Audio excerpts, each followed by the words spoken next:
ایک ایسا طوفان ہے جسے تاریخ کا سب سے تباہ کن طوفان قرار دیا جا رہا ہے اور اس کا نام ہے ہیریکین ملٹن۔ دوستو، اس طوفان نے فلوریڈا میں خوف و ہراس پھیلا دیا اور حکومت کی طرف سے لوگوں کو صرف چند گھنٹے دیے گئے ہیں کہ وہ اپنا سب کچھ چھوڑ چھاڑ کے محفوظ مقامات پر منتقل ہو جائیں، کیونکہ یہ طوفان تیز رفتاری سے ان کی جانب بڑھ رہا ہے۔ لیکن سوال یہاں پہ یہ اٹھتا ہے، کیا یہ صرف موسمیاتی آفت ہے یا پھر اللہ کا عذاب ہے جو انسانوں کی نافرمانیوں اور غلط رویوں کا نتیجہ ہے؟ دوستو، ہیریکین ملٹن اس وقت 250 کلومیٹر فی گھنٹہ کی رفتار سے فلوریڈا کی جانب بڑھ رہا ہے اور ماہرین کے مطابق یہ طوفان اپنے ساتھ تباہی کا ایک ایسا منظرنامہ لے کر آ رہا ہے جو برسوں تک یاد رکھا جائے گا۔ اس طوفان کی شدت کو لیول 5 قرار دیا گیا ہے، جو کسی بھی طوفان کا سب سے زیادہ تباہ کن درجہ ہوتا ہے۔ اس طوفان کی پیشن گوئی کے بعد فلوریڈا کی ریاست میں ایمرجنسی نافذ کر دی گئی ہے اور حکومت نے تقریباً 50 لاکھ لوگوں کو فوری طور پر علاقے سے نکلنے کی انسٹرکشن بھی دی ہیں اور امریکی حکام مسلسل لوگوں سے رابطے میں انہیں کہہ رہے ہیں کہ خدا را اگر آپ زندہ رہنا چاہتے ہیں تو فوری نکل جائیں، کیونکہ آپ کے پاس وقت بہت کم ہے۔ حکومتی بیانات کے مطابق اس طوفان کی شدت اس قدر زیادہ ہے کہ عمارتیں، درخت اور گاڑیاں سب کچھ تباہ ہو جائیں گی۔ اب آپ تصور کریں، ایک عام انسان جب اپنے گھر، اپنی جائیداد اور اپنے خاندان کے ساتھ اس طرح کی صورتحال کا سامنا کرے گا تو اس کے دل میں کیسا خوف ہوگا۔ لوگ پریشانی اور خوف میں مبتلا ہیں۔ کچھ لوگ گھر چھوڑنے پر تیار بھی نہیں ہیں، کیونکہ ان کا خیال یہ ہے کہ اگر وہ گھر سے جائیں تو واپسی پہ ان کے پاس کچھ بھی نہیں بچے گا۔ لیکن ماہرین بار بار انہیں وارن کر رہے ہیں کہ اس طوفان کا سامنا کرنا موت کے برابر ہوگا۔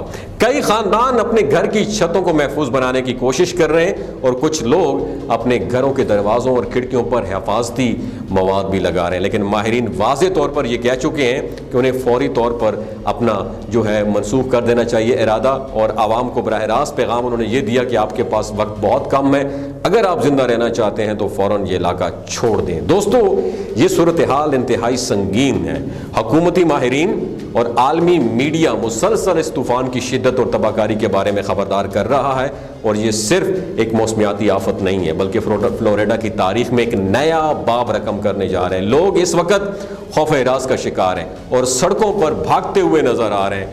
جب بھی کوئی آفت آتی ہے تو وہ صرف مادی نقصان نہیں کرتی بلکہ اس کا اثر انسانی جذبات اور نفسیات پر بھی گہرا امپیکٹ اس کا پڑتا ہے۔ ہیریکین ملٹن کے فلوریڈا کے رہائشیوں پر جو جذباتی اثرات پڑے ہیں وہ ناقابل بیان ہے۔ جہاں ایک طرف لوگ اپنے گھر، سامان اور زندگیوں کے لیے فکر مند ہیں، وہیں دوسری جانب خوف، بے یقینی اور غم نے انہیں گھیر رکھا ہے۔ آپ تصور کیجئے، آپ اپنے گھر میں برسوں سے رہتے آ رہے ہوں، وہ گھر جہاں آپ کی یادیں ہیں، آپ کے بچوں کی ہنسی، آپ کی خوشیاں اور غم سب محفوظ ہیں، پھر ایک دن اچانک آپ سے کہا جائے کہ یہ سب کچھ چھوڑ چھاڑ کے فوراً نکل جائیں کیونکہ آپ کی جان خطرے میں ہے۔ اس وقت آپ کے دل پہ کیا گزرے گی؟ اور یہی صورتحال اس وقت فلوریڈا کے لاکھوں لوگوں کی ہے۔ انہیں اپنے گھروں سے نکلنے پر مجبور کیا جا رہا ہے اور اس کے پیچھے خوفناک حقیقت یہ ہے کہ وہ جانتے ہیں کہ واپسی پر شاید کچھ بھی نہیں بچا ہوگا۔ اس کے علاوہ جہاں ایک طرف ہیریکین ملٹن نے فلوریڈا میں خوف و ہراس پھیلا رکھا ہے، وہیں دوسری طرف ایک نئی ڈیبیٹ نے بھی جنم لے لیا جو سازشی نظریات اور حکومت پر بڑھتی ہوئی بد اعتمادی پر مبنی ہے۔ کئی لوگ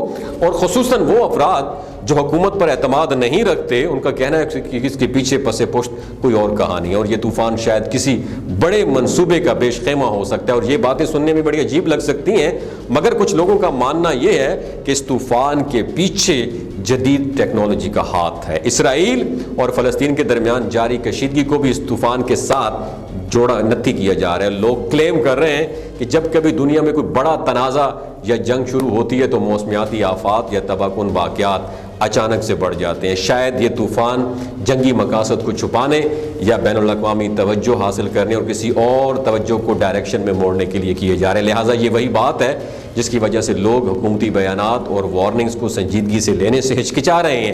بعض لوگوں کا یہ بھی خیال ہے کہ اس طرح کے طوفانوں کے پیچھے کسی بڑے عالمی ایجنڈے کا ہاتھ بھی ہو سکتا ہے جو موسمیاتی تبدیلیوں اور جنگوں کو کنٹرول کرنے کے لیے بنایا گیا ہے۔ یہ سازشی نظریات عوام کے درمیان خوف اور مایوسی کو بڑھا رہے ہیں۔ اب جہاں کچھ لوگ وہاں سے انخلا کر رہے ہیں، وہاں دوسری طرف کئی افراد نے نظریات پر یقین رکھتے ہوئے اپنے گھروں میں رہنے کا فیصلہ کیا ہے، کیونکہ وہ سمجھتے ہیں کہ یہ سب کچھ ایک گیم کا حصہ ہے، اور اس بد اعتمادی نے صورتحال کو اور مزید پیچیدہ بنا رکھا ہے۔ عوام اس وقت الجھن کا شکار ہے کہ وہ کس پر بھروسہ کریں اور کس پر نہ کریں۔ لیکن دوسری جانب ناظرین، اگر یہ طوفان اپنی پوری شدت کے ساتھ اس علاقے کو ہٹ کرتا ہے تو گھروں، کاروباروں، گاڑیوں، دیگر قیمتی ایسٹس جو ہیں اس کو ڈیمیج کر سکتا ہے۔ لیکن سوال یہ پیدا ہوتا ہے، کیا انشورنس کمپنیاں اس نقصان کو مکمل طور پر پورا کر پائیں گی؟ یہ سوال اس لیے بھی اہم ہے کہ قدرتی آفات میں انشورنس کا کردار ہمیشہ ڈیبیٹ کا موضوع رہا ہے، اور عام طور پر انشورنس پالیسیز کچھ حد تک قدرتی آفات کو کور کرتی ہیں،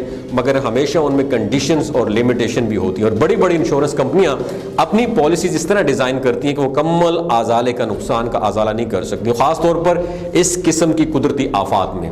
ایک طوفان کے بعد جب ہزاروں لوگ اپنے گھروں کی بحالی کے لیے انشورنس کلیم دائر کرتی ہیں تو کمپنیاں اکثر بہت کم معاوضہ دیتی ہیں یا پھر کلیم کو مکمل طور پر ریجیکٹ کر دیتی ہیں۔ یہی وجہ ہوتی ہے کہ بہت سے لوگ اس وقت مایوسی کا شکار ہیں، کیونکہ وہ جانتے ہیں اگر ان کا گھر تباہ ہو گیا تو انشورنس ملنے والا معاوضہ اتنا نہیں ہوگا کہ وہ دوبارہ سے اپنا گھر بنا سکے۔ اس کے علاوہ انشورنس کلیم کرنے کا عمل بھی اتنا ایزی نہیں ہے، it will take a lot of time, مہینوں، ہفتوں، سال لگ سکتے ہیں۔ حکومتیں اور بڑی کمپنیاں اکثر اس قسم کی قدرتی آفات کے بعد متاثرین کی بحالی کے لیے کلیم تو کرتی ہیں، لیکن بٹ دا فیکٹ از کہ نقصان اتنا زیادہ ہوتا ہے کہ مکمل طور پر کمپنسیٹ کرنا بہت مشکل ہو جاتا ہے، اور بہت سے لوگ جو پہلے ہی معاشی دباؤ میں ہیں ان کے لیے اس طوفان کے بعد زندگی اور بھی مشکل ہو سکتی ہے۔ گھر بنانا، کاروبار دوبارہ سے کھڑا کرنا اور زندگی کو معمول پر لانا ایک لمبا اور تھکا دینے والا عمل ہوگا، اور اس طوفان کے بعد فلوریڈا کی فیشن کو بھی سخت دھچکا لگ سکتا ہے۔ نہ صرف رہائشی اور تجارتی عمارتیں، بلڈنگ تباہ ہو جائیں گی، بلکہ کاروبار بھی بند ہو جائیں گے، اور ریاست کی آمدنی بھی شدید اس میں کمی آئے گی۔ اس کے علاوہ جو تعمیراتی صنعت ہے اور دیگر شعبے بھی متاثر ہوں گے، کیونکہ گھروں اور دیگر عمارتوں کی مرمت یا تعمیر نو کے لیے وسائل اور وقت بھی درکار ہوگا۔ یہ سب مل کر فلوریڈا کی معیشت پر ایک بہت بڑا امپیکٹ ڈالیں گے اور لوگوں کی زندگیوں میں مشکلات بڑھ جائیں گی۔ اللہ تعالیٰ سے دعا ہے وہ ہم سب کو حفاظت فرمائے ہماری، اور ہمیں ہر قسم کی زمینی اور آسمانی آفات سے محفوظ رکھیں۔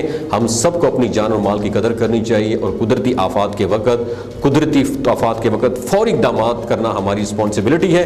اور آخر میں آپ سب سے گزارش ہے، اگر ویڈیو اچھی لگی ہو انفارمیشن کے حوالے سے دوسروں کے ساتھ ضرور شیئر کیجیے۔ اپنا اور اپنے ساتھ جڑے رشتوں کا خیال رکھیے۔ اللہ حافظ۔